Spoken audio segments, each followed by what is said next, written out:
All right, Ninja Nerds, in this video we're going to talk about the anatomy and functions of the limbic system. Let's go ahead and get started. All right, so Ninja Nerds, what we first have to talk about is what is the limbic system and what does it do? The limbic system is a group of gray matter and white matter structures lodged deep within the cerebrum that are involved in four functions: olfaction, which is your smell, your emotional responses, your behavioral activities, and your memories. All right.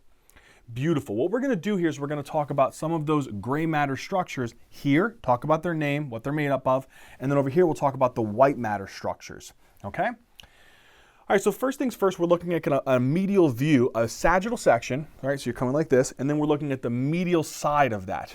All right, so the first things first that you have to notice here is this green C-shaped structure. You see this green C-shaped structure? We're going to annotate it with 1 here. This is called your limbic lobe. And the limbic lobe has two main components that I want you to remember.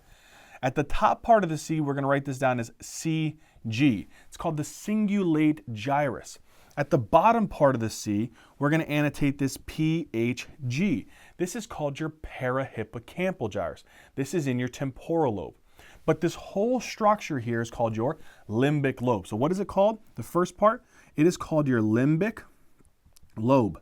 Now your limbic lobe, we said, is made up of two parts. One is the cingulate gyrus. What does the cingulate gyrus do?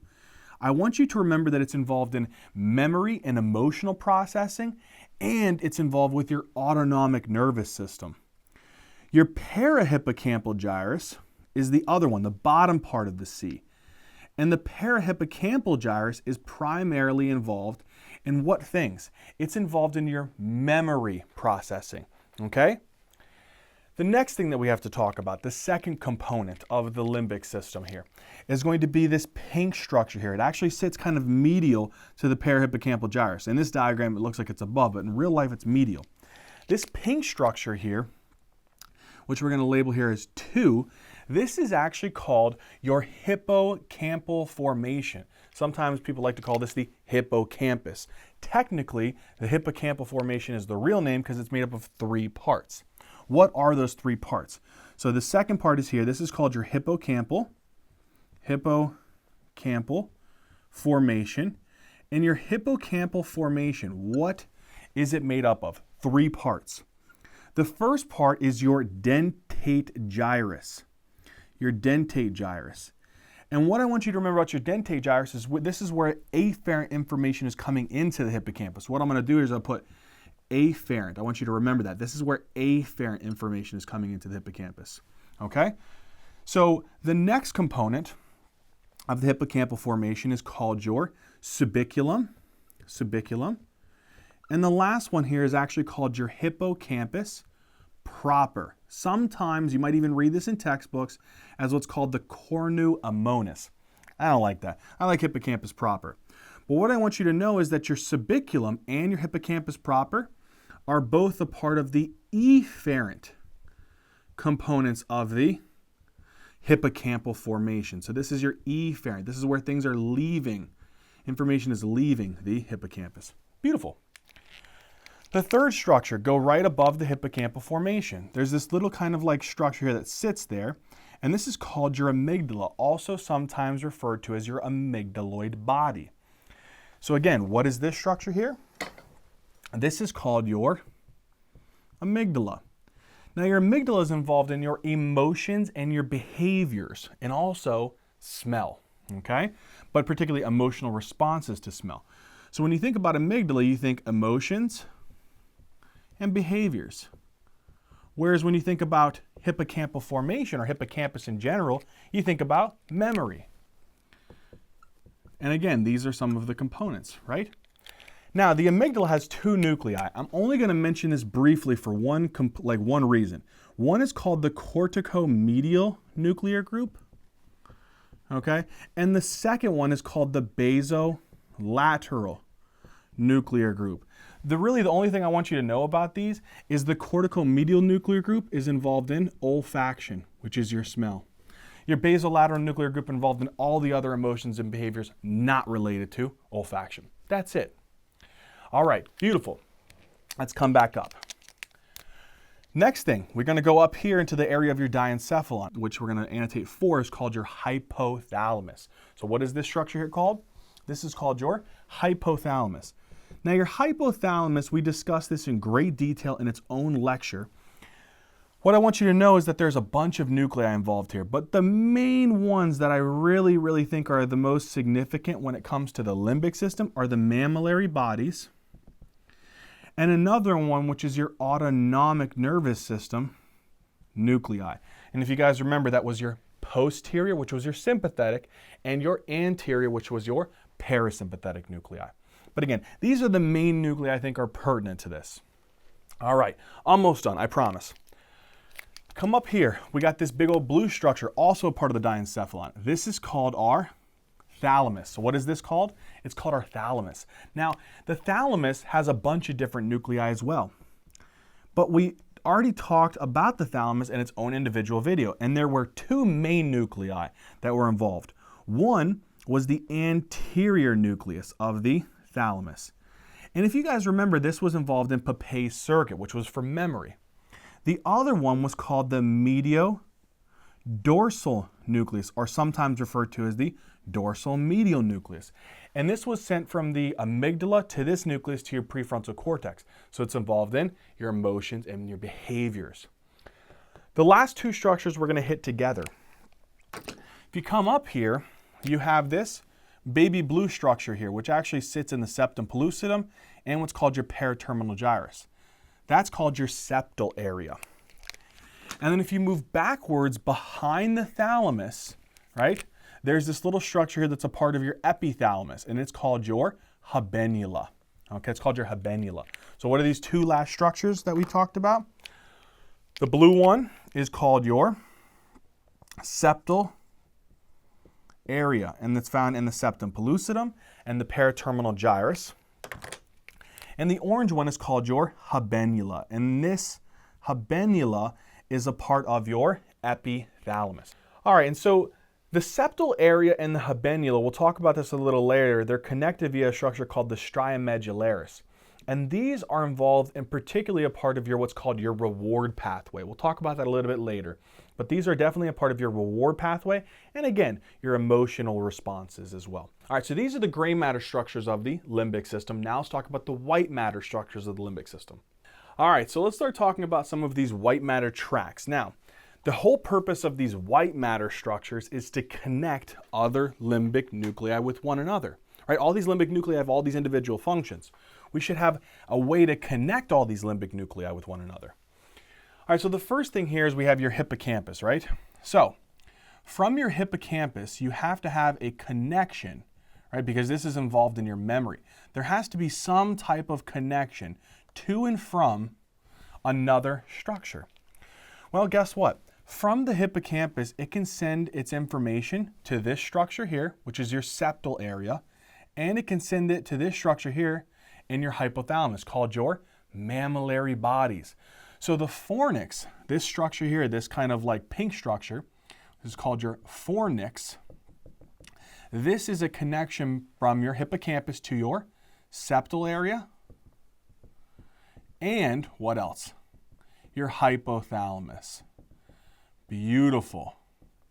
All right, that's the first thing that I want you to know. All right, so that covers the fornix, right? So that's going to be covering our fornix. That's the really important one that you guys need to remember. Fornix connects hippocampus to hypothalamus and septal area, involved in your memory pathways. We'll see how later. All right, so now let's talk about the connections between the amygdala and other different types of limbic structures, right? So take your amygdala, right? You have two pathways. One pathway is going to be what's called the stria terminalis. Okay, so the stria terminalis goes from the amygdala and it actually works dorsally and goes up underneath the corpus callosum and gives off connections to your septal area and also gives off connections to your hypothalamus. That's one pathway, okay? So this is the first one. This is called your stria terminalis. What is this pathway here called? It's called your stria terminalis. And your stria terminalis is important because what it does is it connects the amygdala to the septal area, and it also connects it to your hypothalamus. But you know what else is interesting? There's another pathway that doesn't move dorsally. It actually moves ventrally and goes to the same structures. It also goes to the hypothalamus, and it also goes to the septal area. Okay? But it also gives off another little connection to your thalamus, particularly the mediodorsal nucleus of the thalamus. So this structure here, which also goes to these structures here, right, which is called your ventral amygdalo-fugal pathway, connects between the amygdala and also the septal area and the hypothalamus, but it also gives connections to what else? To the mediodorsal nucleus of the thalamus. Beautiful. That covers your amygdala. All right. The next white matter tract. So we cover fornix, stria terminalis, ventral amygdala-fugal pathway. The next connection is between your septal area and your habenula, right? So there has to be a connection between your septal area and your habenula. What is that connection called? Let's write that down.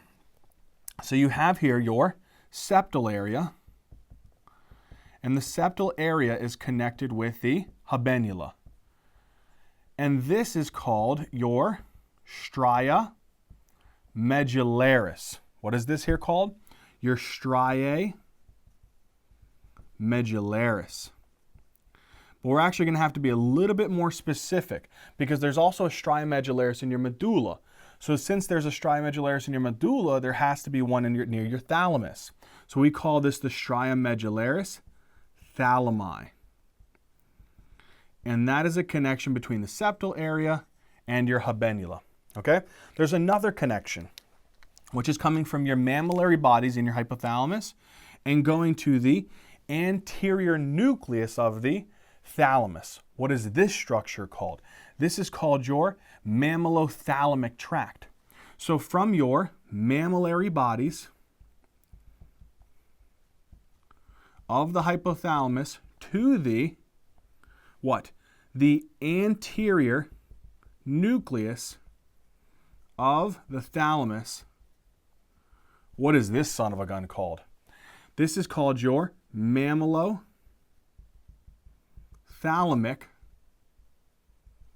tract. Beautiful. Okay.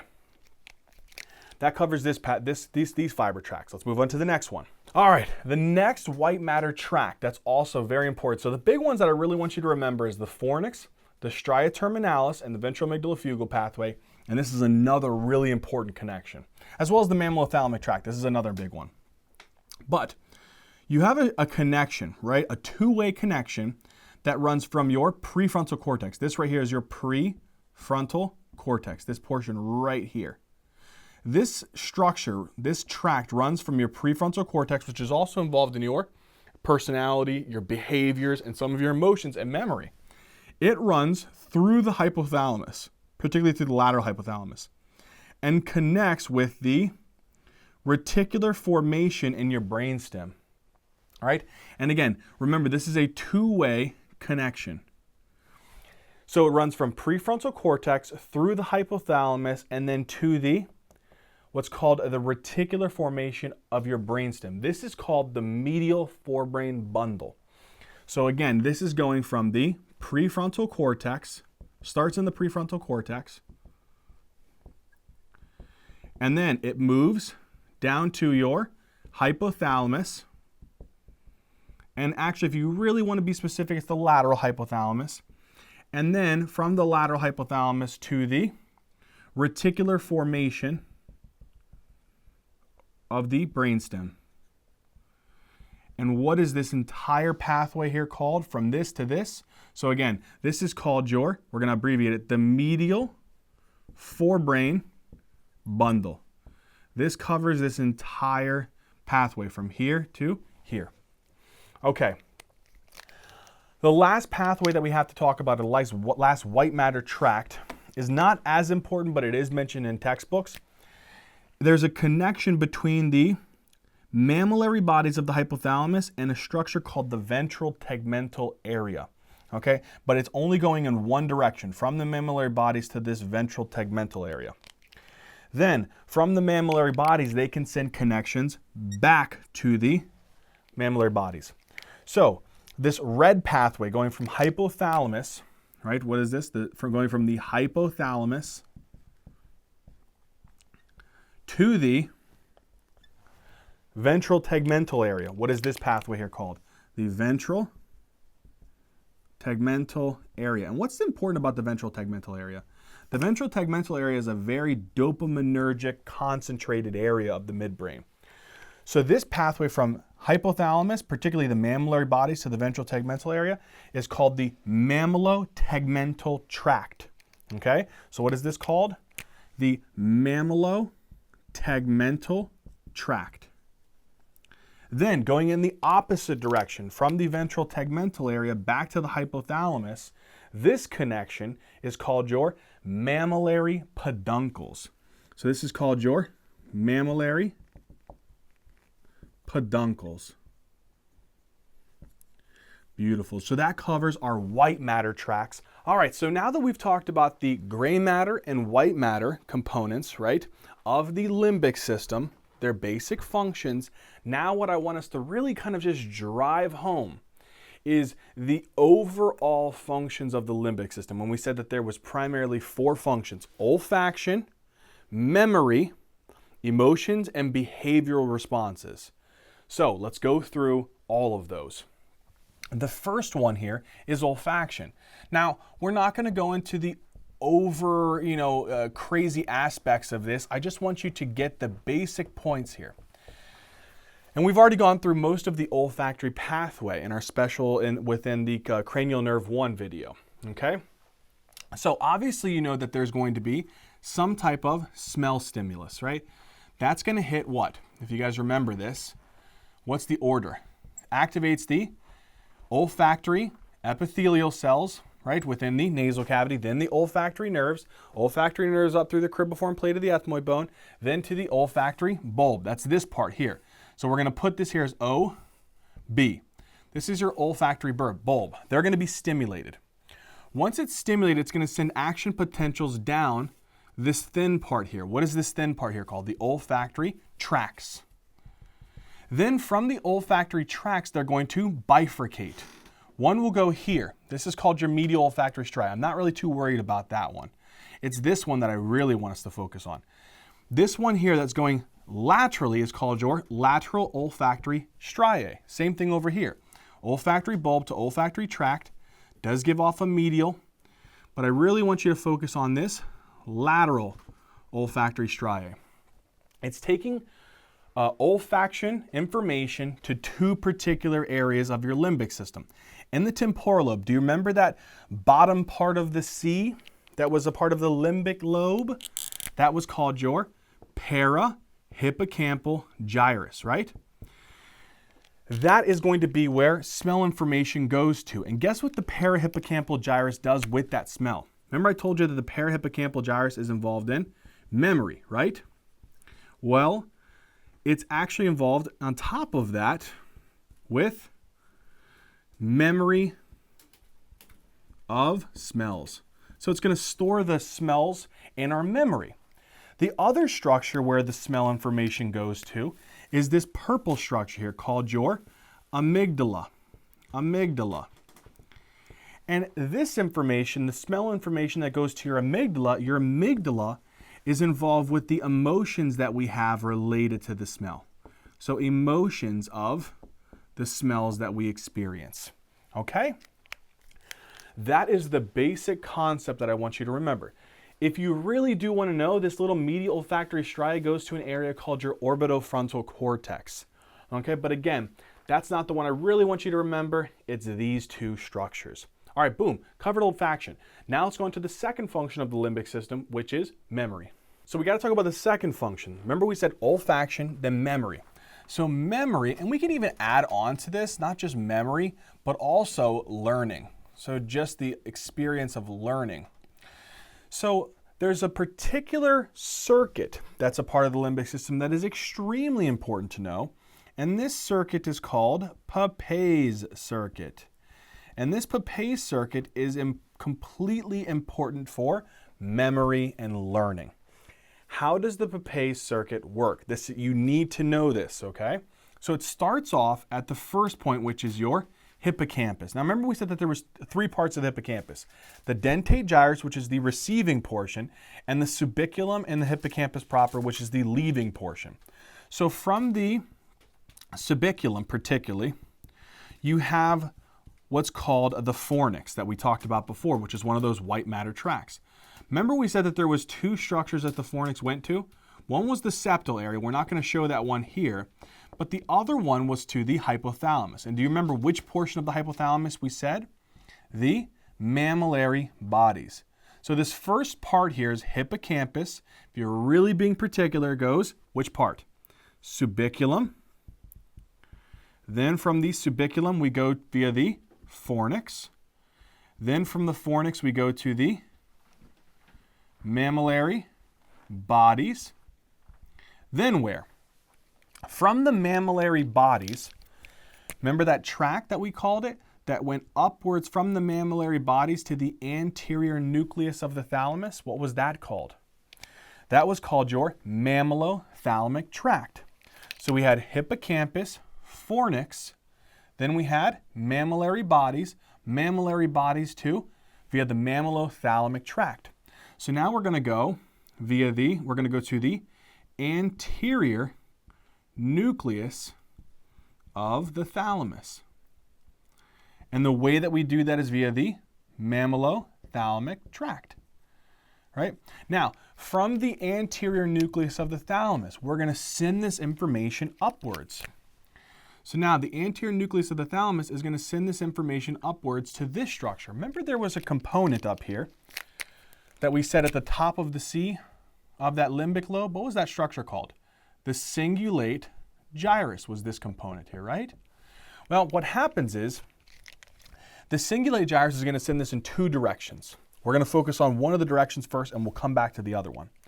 So from here, you're going to have some neurons here that are going to get stimulated, right, by this anterior nucleus of the thalamus. It's going to send its information downwards through this limbic lobe. And from this limbic lobe, it's going to go to your, what is this gyrus down here? The parahippocampal gyrus. We denoted that as PHG. From the parahippocampal gyrus, it's going to go back into the hippocampus. What's the receiving portion of the hippocampus? The dentate gyrus. So let's recap. Anterior nucleus of the thalamus is where we stopped, right? Then we went up from the anterior nucleus of the thalamus to the cingulate gyrus. Then from the cingulate gyrus, we went down to the parahippocampal gyrus. So that was 6. And then from the parahippocampal gyrus, we went back into the hippocampus, which will denote 7. So let's review that now. So anterior nucleus of the thalamus is then going to go to the cingulate gyrus. From the cingulate gyrus, this is going to go to your parahippocampal gyrus. From the parahippocampal gyrus, what is the receiving portion of the hippocampus? The dentate gyrus. And then the dentate gyrus will send this information back into the subiculum. Now, there's a particular name for the component of the parahippocampal gyrus that they just love to ask sometimes, from where you go parahippocampal gyrus to dentate gyrus. And that is called the entorhinal cortex. So just remember that structure as well. This circuit here is called Papez circuit, and it's involved in your memory processing. One other thing. Remember, your prefrontal cortex is involved in your thought processes, your decision making, your reasoning, your judgment. If you're going to make a decision, if you're thinking about doing something, shouldn't you consult your memory to make sure that this is the right decision if you've made that decision in the past? Yes. So remember, we had the hippocampus, fornix, mammillary bodies, thalamus, cingulate gyrus. Remember I said there was one direction, we went that way? There's another direction. It also sends this information to a particular cortex in our frontal lobe. This is called your prefrontal cortex. And what is the purpose of communicating with the prefrontal cortex? To have our memory be involved with our thoughts and our decision making. Isn't that cool? I think it's cool. So that's the basic thing I want you to know about the memory aspect with the limbic system. Let's move on to the emotions and behaviors. The third, and this is going to be a combination. Okay, there's the third and fourth function of the limbic system is it's involved in your emotions, particularly your emotional responses, and it's also involved in your behaviors. And there's 3 types of behaviors that your limbic system is involved in. So again, the first function that I want you to know is your emotional responses, okay? And what do I mean? That means like whenever you're in a situation where you feel fear, you have anger, rage, sadness, whatever. You know, there's all particular responses to this that your amygdala has to communicate with other structures through. The second thing is the behaviors. And when I talk about behaviors, there's 3 particular behaviors that are really involved within your limbic system. The first one is your feeding behaviors, okay? This is very important. The second one is your sexual behaviors. And the third one is your motivational behaviors or your goal-directed behaviors. All right, let's first talk about your behaviors and then we'll talk about the emotional responses. Now remember, the amygdala is pretty much the center, the epicenter in the limbic system for your emotions and your behaviors, right? How? How does it basically know that you are fearful, angry, enraged, or you're sad? How in the heck does it do this? You got to remember the limbic system is in communication with our cerebral cortex. That is very important. So, in your cerebral cortex, you have different areas in the brain, right? And what are these different areas that are most important that I need you guys to remember, that the limbic system communicates with? One of them is your prefrontal cortex. Remember, your prefrontal cortex is involved in a lot of thought processes, a lot of your reasoning, your judgment, okay, your decision making, your personality, and your behaviors. The other aspect is your temporal lobe. Your temporal lobe carries out multiple functions. And some of those is smell, obviously. Some of those is taste. Then you have your insula, which is tucked deep in it, and that's involved in visceral sensations, right? And you also have other areas where you have auditory association areas. All of that is involved in communicating with your amygdala. And the other one is your posterior association area. Your posterior association area receives information from 3 different areas. Your somatosensory cortex, right? Actually, the somatosensory association cortex, the visual association cortex, and your auditory association cortex, and then communicates that with your amygdala. So your amygdala is receiving information from all of these structures. And from your cerebral cortex, communicating with the amygdala, you have enough information based upon auditory, visual, sensory, all these thought processes and decision making to have the experience of a particular emotion. Then from that, the amygdala can send signals to a bunch of different areas, but there's really 2 main areas that I want you to know. One is via that stria terminalis and that fornix. It communicates with the septal area and with the hypothalamus, right? And this is how you generate a lot of your emotional and behavioral responses, okay? I want you to take for an example here, you're walking outside to take your trash out. You're wearing your robe, you're only in your drawers, and you see a big old black bear in your front yard. You visually see the black bear, right? You hear the black bear roar. All of that information from all these areas of your cortex are going to do what? Send it to your amygdala. And in that situation, you're going to be fearful, scared in that situation. Your amygdala has to communicate with your hypothalamus and your septal area. But big one is your hypothalamus. You want to know why? Because your hypothalamus is where your autonomic nervous system centers are. And that is going to be very important in your emotional responses. Let's talk first, though, how the amygdala is involved in feeding and sexual behaviors and then motivational behaviors first. All right, so the first thing that I want us to talk about is our feeding behaviors. So first thing with the behaviors is feeding behaviors. How in the heck does our amygdala influence our feeding behaviors? It's very simple. Depending upon your current emotional state, maybe you're sad, right? And in that sad situation, all you want to do is just eat your pain and sorrows away. Well, guess what? Your amygdala is going to send that information to who again? Your hypothalamus. In that situation, there's two nuclei in your hypothalamus that are involved in feeding. You better know it, guys. What are those two structures? This this brown one here, I went colorblind. This is called your ventromedial nucleus. The ventromedial nucleus is involved in what? Satiety.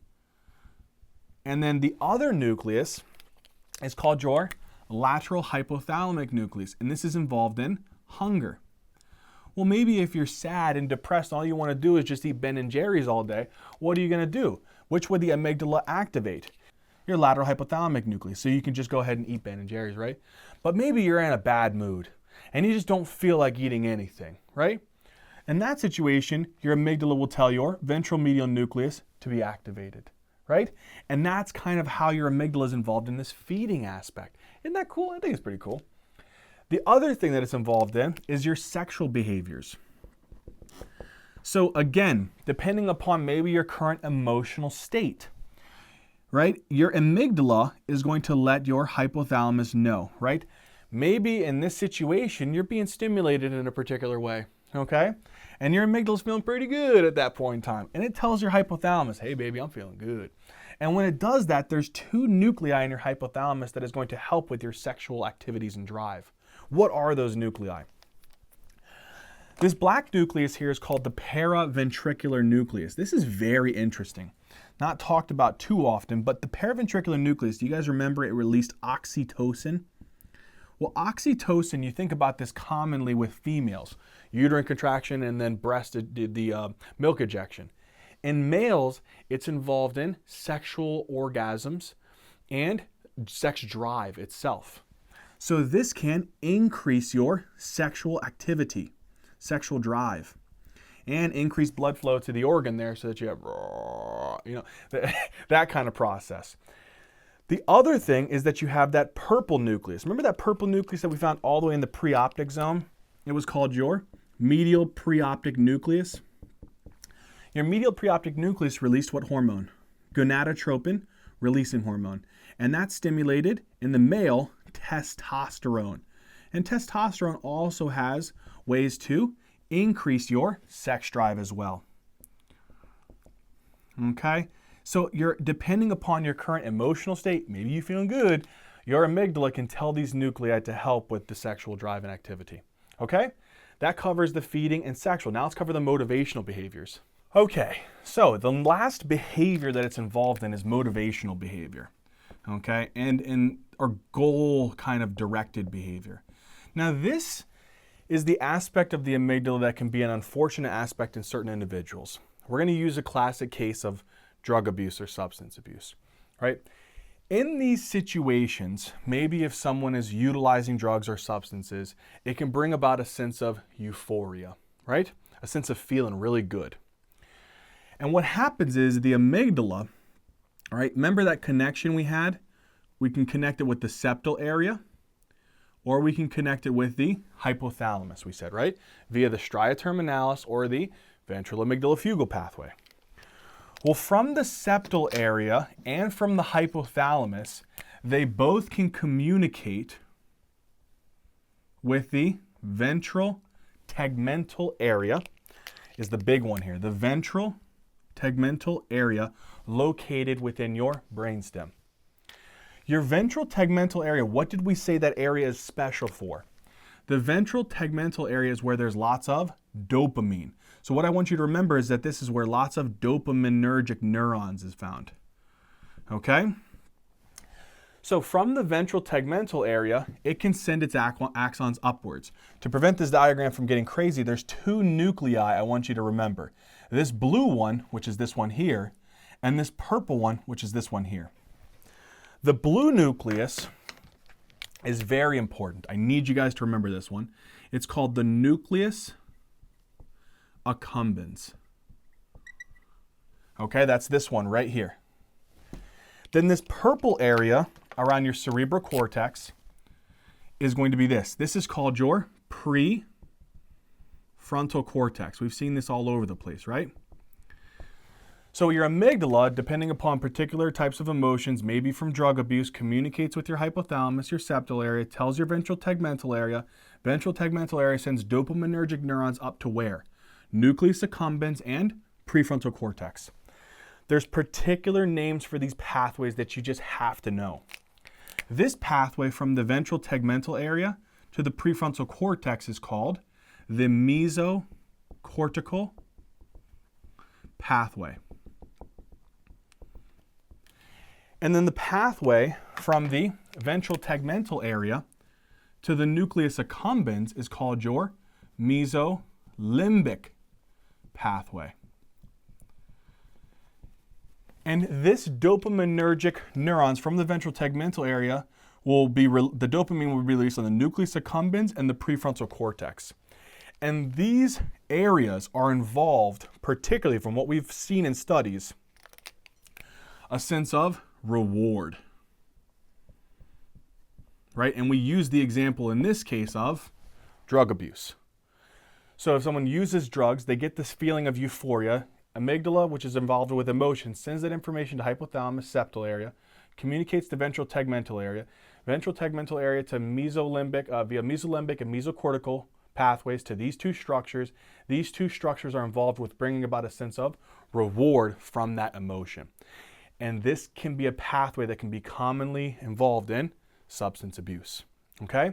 So that's an important thing you need to remember when it comes to the limbic system. That covers all our behaviors. Now let's cover the emotional responses. All right, the last function of the amygdala within this aspect of emotions and behaviors, you've seen the amygdala pretty much the center of this. The amygdala, use that example we said before. You're walking outside with your robe, your drawers on to go and take the trash out, and you see a big old grizzly bear or black bear out there. You are going to be in extreme fear. I know I would. I would probably dookie in my pants.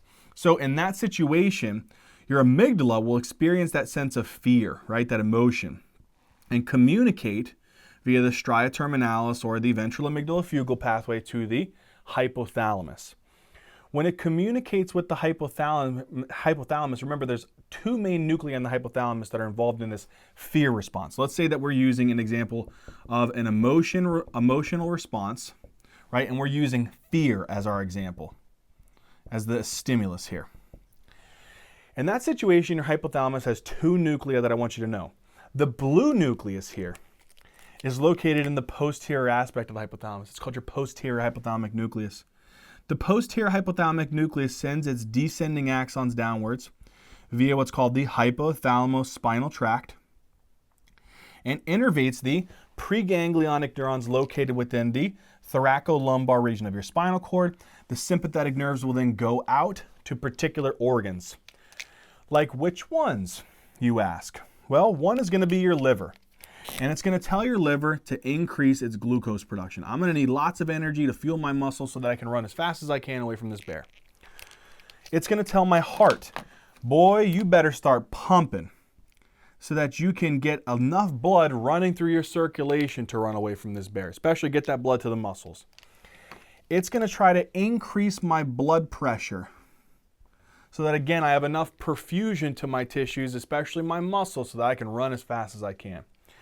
It's going to send information to my lungs to increase my respiratory rate and my depths of breathing so that I get enough oxygen in my bloodstream that I can supply those muscles to run away.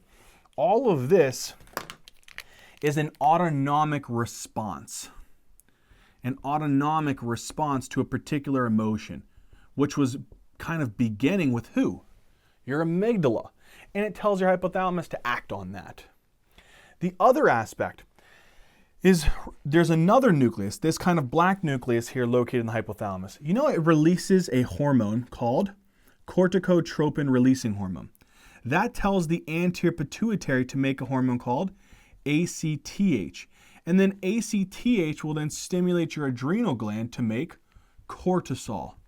And guess what cortisol is involved in? Your stress response. So cortisol is your stress hormone. And this is another way that you can respond to a particular emotional setting, which is generated by your amygdala. Beautiful. All right, let's drive this son of a gun home. The whole point that I wanted you guys to really kind of know about the limbic system is how it's related clinically to a lot of different diseases. There's too many. We're not going to talk about all of them, but there's two particular ones that I want you to remember. One is a very rare neurological disorder called Kluver-Bucy syndrome. If you've ever watched House, they actually show this disease on House. They love to show rare stuff on that, right? But Kluver-Bucy syndrome is bilateral temporal lobe damage. But you know what structure is mainly damaged in that? Your amygdala.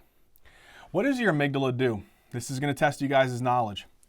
What's one of the functions of the amygdala? It's involved in your emotions and behaviors, or reactions to that, right? Particularly your reaction to particular emotions. Well, because you damage the amygdala, they have no type of emotional reaction to things. So they have what's called placidity. They have no response to fear or anger. All right? The other one, it's involved in your feeding behaviors. So now you're going to eat a lot. That's called hyperphagia. You're also involved, the amygdala is also involved in your sexual behaviors. Now you can't regulate your sexual activities, and you're hypersexual. These are some of the aspects of Kluver-Bucy syndrome. Now, it also does damage the hippocampus too, so there is some degree of amnesia, which is your memory loss. Okay? So that's Kluver-Bucy syndrome. The other one is Wernicke's encephalopathy. This is usually due to a vitamin B1 deficiency, right? So it's a B1 deficiency. This loves to damage the mammillary bodies. So it loves to damage the mammillary bodies. And because it damages the mammillary bodies are involved in your memory pathway. And so because of that, they develop three classic symptoms. One is they develop what's called confabulation, which is where they have a vivid imagination in a way, right? They have pieces in their memory that's missing and they fill it with kind of made up things. The second one is that the vitamin B1 deficiency loves to attack the middle cerebellar peduncles, and that leads to ataxia. And it loves to damage the third and sixth nerve nucleus, which are involved in our extraocular movement. And this can lead to ophthalmoplasia. Beautiful. That is some of the things that I want you to know clinically involved with the limbic system. All right, Ninja Nerds, so in this video, we cover the anatomy and function of the limbic system. I hope it helped, and I hope you guys liked it. You guys know what to do. All right, Ninja Nerds, love you, thank you, and until next time.